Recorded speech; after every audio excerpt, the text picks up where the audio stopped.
There's little doubt that Pope Francis has been the most controversial pope of any of our lifetimes, dividing the church into those who think that he's the greatest pope ever and those who think he's a heretic, with little in between.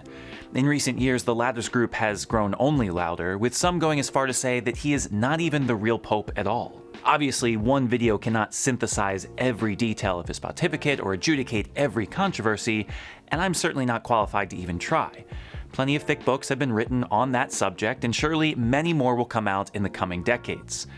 For this video, though, I want to focus on but one criticism I hear all the time: that he has created confusion in the church. Listen to his opponents, and this is the resounding cry.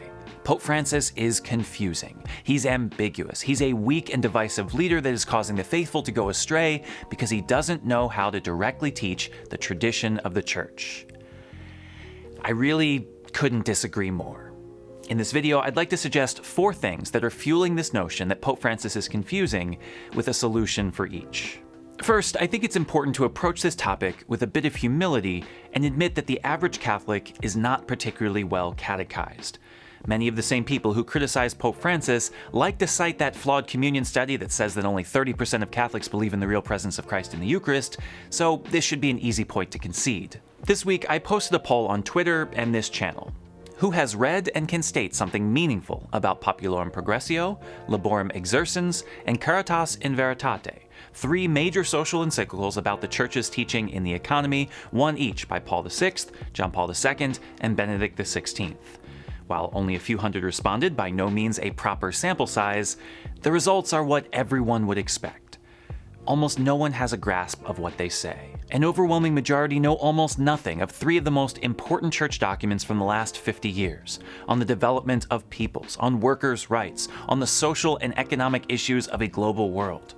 These are documents that criticize unfettered capitalism, demand living wages for workers, call for social solidarity, and insist that the common good take precedence over private property. 3 documents that didn't come out of nowhere, but were in keeping with the tradition already set before it. And so, if people are completely unaware of these documents, if they do not know that such teachings are the orthodox stance of the Catholic Church, they're going to hear about Pope Francis's letters on the environment, the importance of native cultures, criticisms of capitalism, and call for solidarity across national borders, and they're going to say socialism.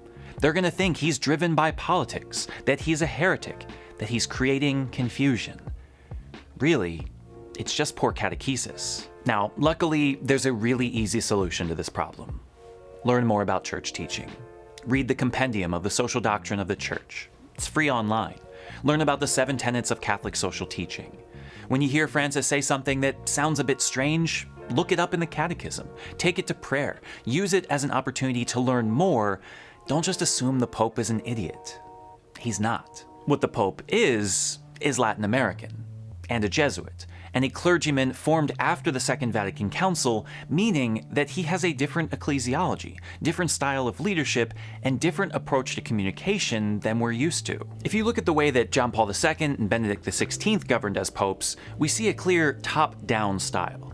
As Supreme Pontiff, they saw it as their duty to dictate theology with absolute clarity and authority, expecting their bishops and theologians to obey and follow their leadership. When this didn't happen, theologians were silenced, bishops were reprimanded. Generally speaking, this is not how Pope Francis operates. While there have been situations in which he uses his authority decisively, he's more often interested in dialogue. As his recent synods indicate, particularly this new synod on synodality, he wants an active, vocal church that works together. He wants bishops to express the needs of their own diocese, theologians to raise difficult questions, lay people to feel a part of the conversation. One of the reasons that we've seen so much open criticism of Pope Francis from clergy is because he's allowed it. Rather than silencing or demoting his critics, as his predecessors did, he allows it for the sake of public discourse. This is not to say that he's creating a democracy in which the most popular ideas win, but simply to say that he finds coming to the truth together as a process more effective than proclaiming it with his voice alone.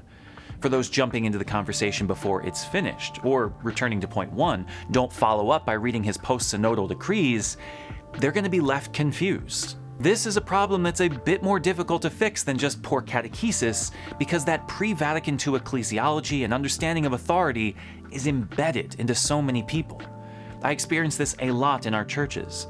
People expect the pastor to act unilaterally, to quickly and decisively fix problems from on high, with no regard for the people's opinion or present state. Leadership that involves and incorporates others, working slowly towards consensus, will always be more difficult, but it's where faith flourishes in a community. My only recommendation for this is to remember that the church is as much a group of people as it is an institution. A pope may be right and know exactly what needs to be done, but if people aren't ready to hear it, if they don't feel heard themselves, it might not make a difference. Sometimes it's better to go slowly, trudging through the mud, to make sure that everyone gets there in the end. Because, really, the reason that some things don't appear clear is because they can't be. The human experience is complex, which means that there will always be some level of ambiguity to every answer we give. For many, this very well may be the crux of the issue. We want black and white answers. We think and act in a subjective reality and yet want to speak in absolutes. We want clarity when clarity may not be possible. Dare I say, there are always exceptions. Take a seemingly simple question. Is killing another person a mortal sin? For many, the answer is obviously yes. It's a heinous thing to take another person's life. Which makes sense, and in most cases, for most people, saying killing is a mortal sin is completely uncontroversial. But what if it was an accident? What if the person we killed wanted to be killed, and so jumped in front of our car while we were driving?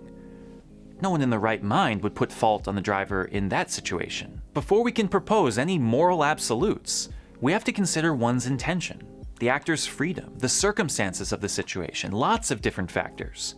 We have to understand that these aren't just principles, they're complex human beings acting in complex human situations. When we do that, what we find is that even seemingly clear-cut situations aren't always black and white, but various shades of gray. For those who want to argue that Pope Francis has brought ambiguity to issues like marriage, sexuality, communion, immigration, the afterlife, and so on, this is a big reason why.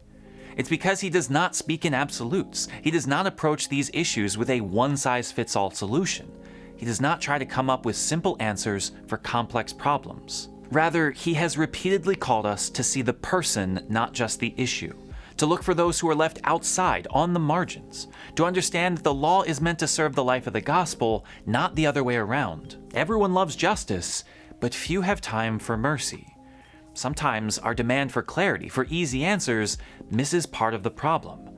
Francis is willing to sit in the ambiguity. He's okay with answers that are incomplete and open-ended, because sometimes that's the way the world works. For those struggling with this, I invite you to spend more time with people than ideas. I invite you to seek out those struggling with moral issues and to listen to their stories. It's not about sentimentalism or being soft on the law. It's about remembering that no law can fully capture the human experience. There might be a nuance, an exception, a shade of gray that we've forgotten. And so, poor catechesis, a leadership style that is unfamiliar, a theological approach that shies away from easy answers. These are understandable, innocent, and largely fixable problems. In a community of patience and love seeking truth and wisdom, none of these should keep us apart for long. We may not agree, but we can understand. And yet here we are. Here we are growing ever more divided, indicating that there is yet another factor at play, one that is not necessarily patient or loving. If you ask me, the number one reason that Pope Francis's pontificate has been marked by confusion is because of this: the ill will of his enemies. For a moment, step out of the world of Catholicism and into the world of American politics. What's the state of discourse these days? How's it been going the last decade or so? We have men and women who are so stubborn that they refuse to accept even the most obvious achievements of their enemies. Attack ads that intentionally mislead, even lie to hurt another person. False narratives that continue to circulate even years after they've been debunked. We have people who refuse to accept facts, who prefer conspiracy theories to testimonies of experts, and are willing to say anything and support anyone to get their moment in the spotlight. Unfortunately, the Church is not immune to these attitudes. Despite the call to evangelize the world, there are many in our church that are as much of the world as any politician.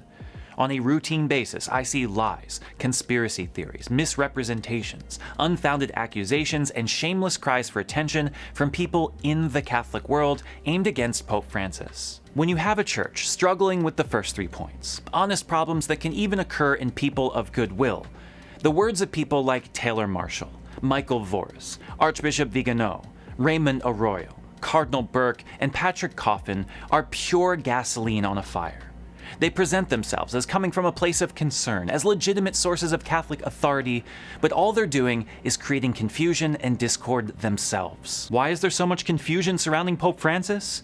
Because men like this say there is. Because men like this do not like Pope Francis and want to do anything they can to undermine him, even if it means spreading lies and hurting the Church. Now, this is not to say that there are no legitimate criticisms of his pontificate or that one has to agree with everything Pope Francis says.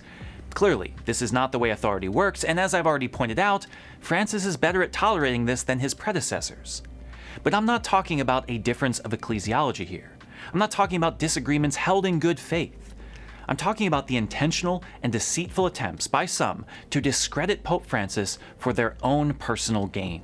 And unfortunately, they're pretty successful at this. They've created a large following of people that would rather believe them than the Pope. And it makes me wonder, why? How did we get here? And I wonder if maybe it's because our world as a whole is in such a state of confusion that people want to latch on to the people who take the most absolute stances. The ambiguity of the world is just too much for some people to handle, and so they'll take clarity even at the cost of reason. I don't know. What I do know, though, is this. Pope Francis is a good man. He is a holy leader. His teachings are orthodox and his exhortations inspirational. Is he the leader that everyone wants? Probably not. Does he have some flaws? Absolutely. But that doesn't make him confusing. It doesn't make him a heretic.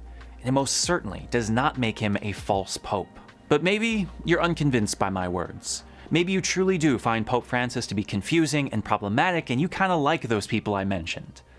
What do we do then? In these situations, I'd invite you to consider changing the source of your news, at least for a little while, to something a little more balanced, a little more mainstream maybe. I invite you to read his own words. Start with Evangelii Gaudium and Gaudete et Exsultate, and discuss them with people you know. Come with an open mind, with a true Catholic disposition that trusts in the Holy Spirit, and look for the truth that you can find. Because really, if this is too much to ask, if you are unwilling to approach the teachings of the Pope with an open mind and heart, if you openly denounce him or his teachings, I'm very sorry to hear that, but never fear, for you will not be alone. The Church has had many people throughout history who undermine the authority of the Pope and instead follow charismatic leaders on the fringes. Enjoy your new church that you're creating.